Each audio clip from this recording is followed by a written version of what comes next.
apa yang disebut oleh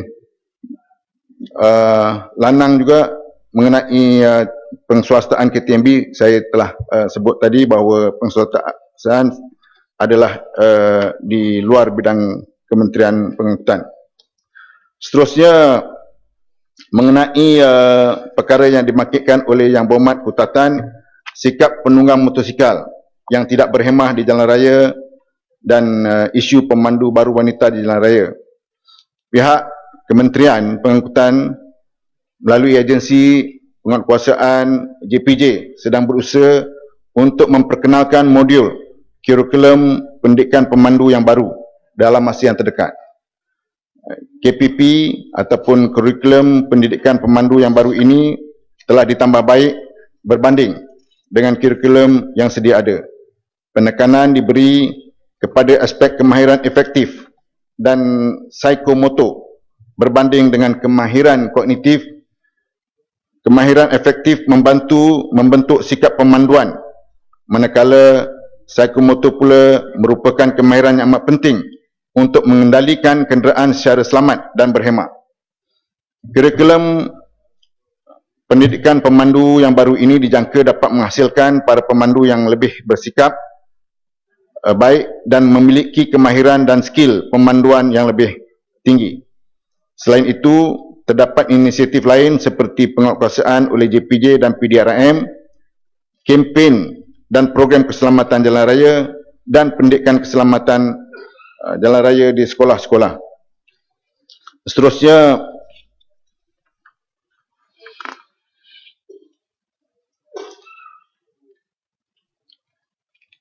perkara yang dibangkitkan oleh Yang Berhormat daripada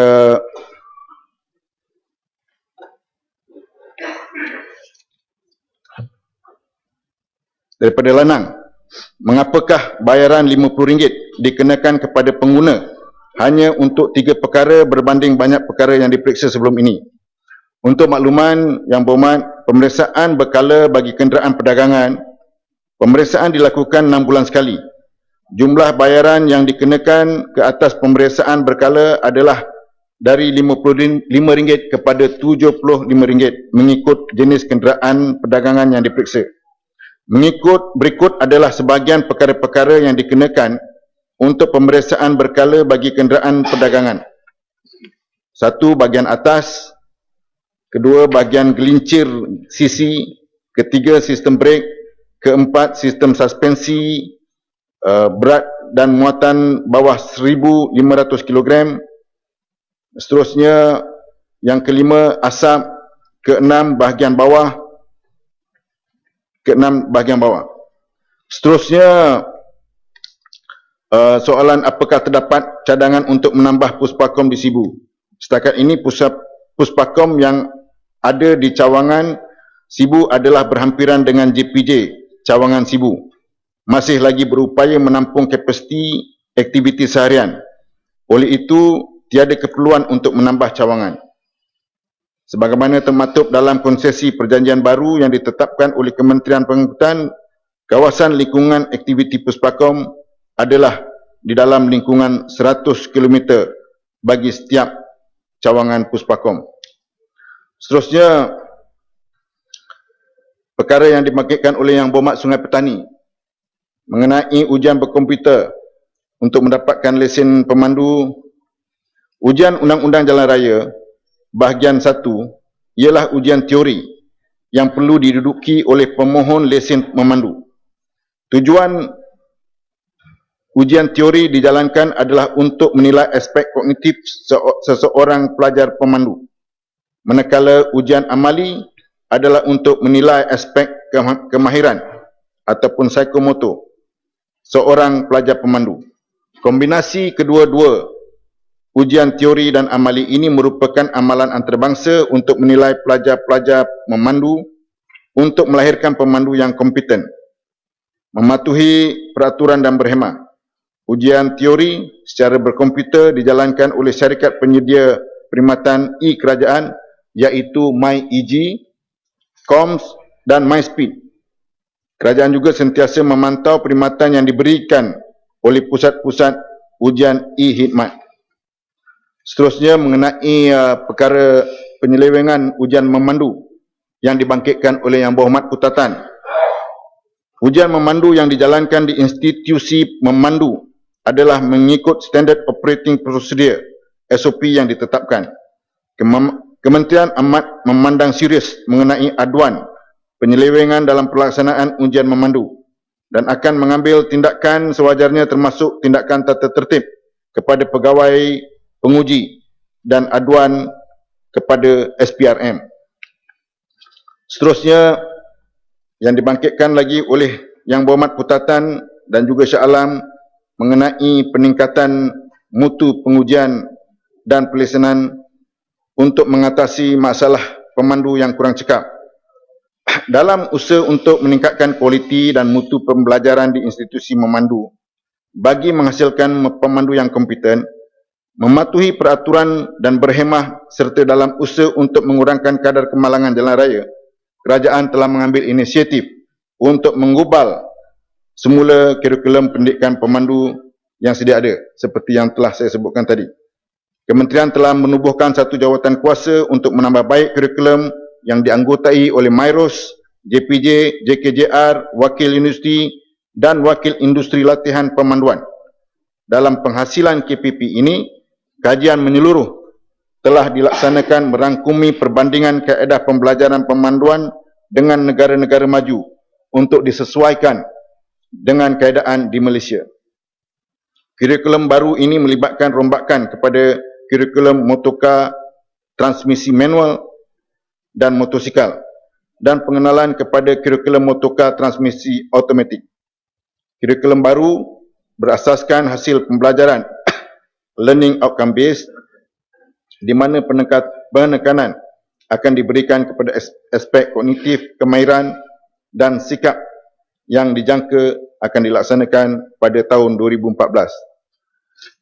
Selain itu, terdapat inisiatif lain seperti penguatkuasaan oleh JPJ dan PDRM, kempen-kempen keselamatan dan pendidikan keselamatan jalan raya di sekolah-sekolah.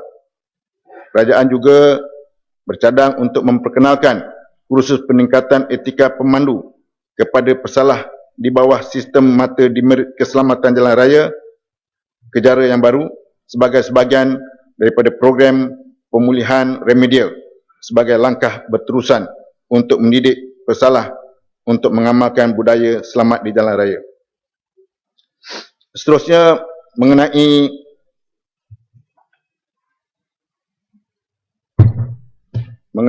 kerajaan tentang penangguhan pelaksanaan MySikap sehingga April 2014, JPJ tidak berhasrat untuk menangguhkan pelaksanaan MySikap sehingga 1 April 2014. Usaha berterusan akan dilakukan untuk memastikan segala masalah yang berkaitan dapat diselesaikan sehingga MySikap berjalan lancar dan dapat diterima oleh orang ramai. Bagi mengatasi backlog, jabatan membuka kaunter pada hujung minggu kepada orang ramai. Berhubung dengan masalah ketidaklancaran pelancaran sistem MySikap, perkara ini disebabkan JPJ memerlukan masa untuk proses fine tuning dengan izin. Selain daripada itu, pelaksanaan juga mengambil kira kesediaan rakan niaga JPJ seperti syarikat-syarikat insurans, Puspakom dan institusi memandu. Faktor-faktor lain yang menyumbang kepada ketidaklancaran pelaksanaan sistem baru adalah kerana terdapatnya aplikasi-aplikasi atau inisiatif baru yang diperkenalkan oleh JPJ seperti Lesen Memandu Malaysia, AES, My Identity yang menyebabkan beban pemprosesan sistem komputer utama di JPJ. Seterusnya, anggota JPJ yang tuduhan anggota JPJ masih tidak cekap menggunakan MySikap, sebenarnya latihan dalaman diteruskan untuk daripada masa ke semasa untuk meningkatkan kemahiran dan taklimat kepada agensi rakan niaga mengenai impak pembaharuan yang berlaku menerusi MySikap kepada mereka serta mempromosikan penggunaan MySikap kepada orang awam bagi membolehkan mereka berurusan dengan JPJ secara online.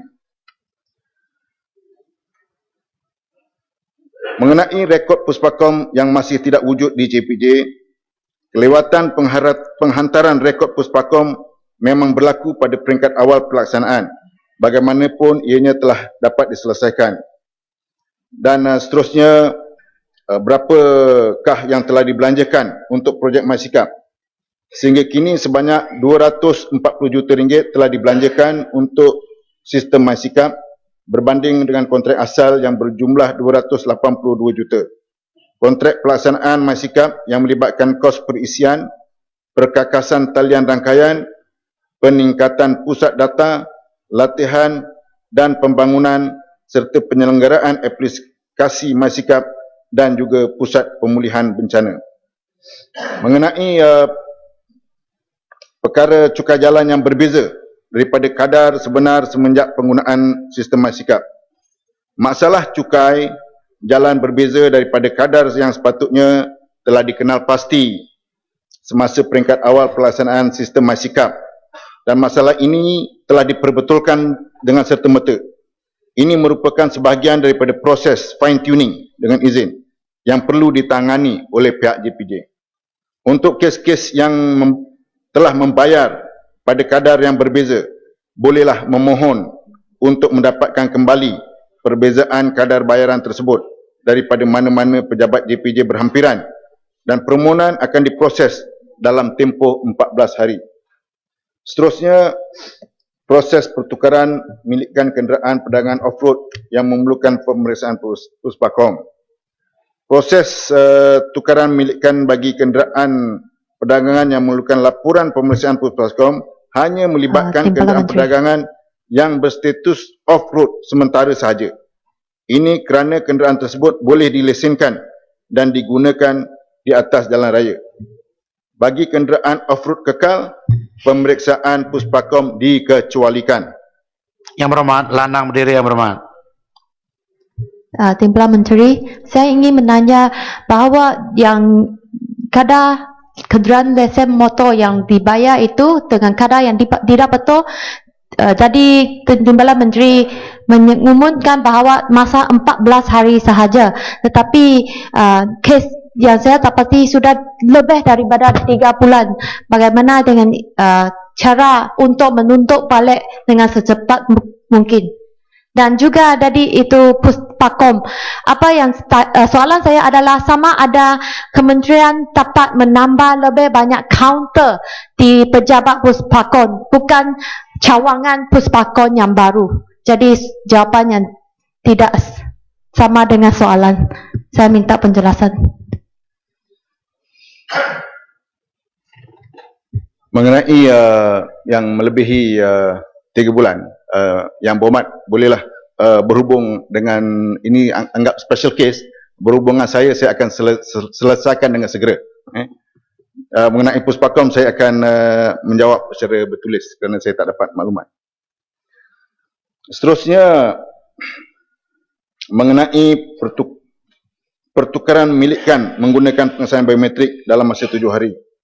Berdasarkan Akta Pengangkutan Jalan 1987, Seksyen 13(1) dan (B), menyatakan bahawa pemilik baru kenderaan bermotor itu hendaklah dalam masa 7 hari selepas pertukaran milikan mengemukakan kepada pendaftar berlesen di suatu penyata yang ditetapkan bersama perakuan pendaftaran dan fee yang ditetapkan.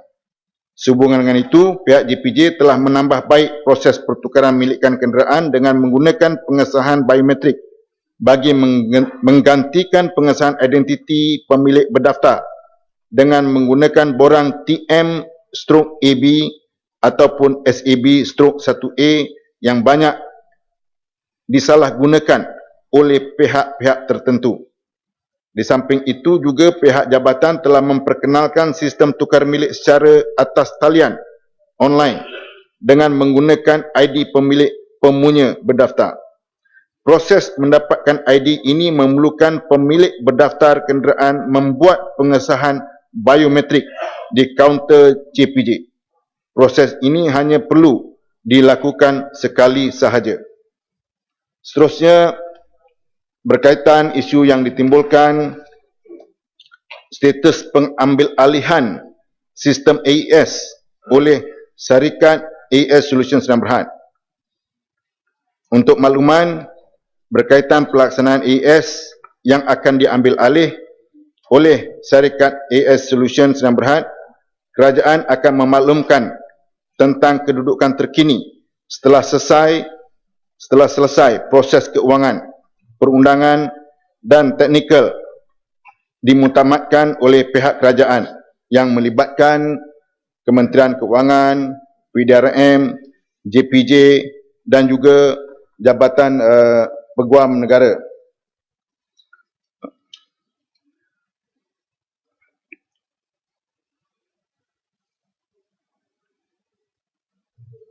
Seterusnya,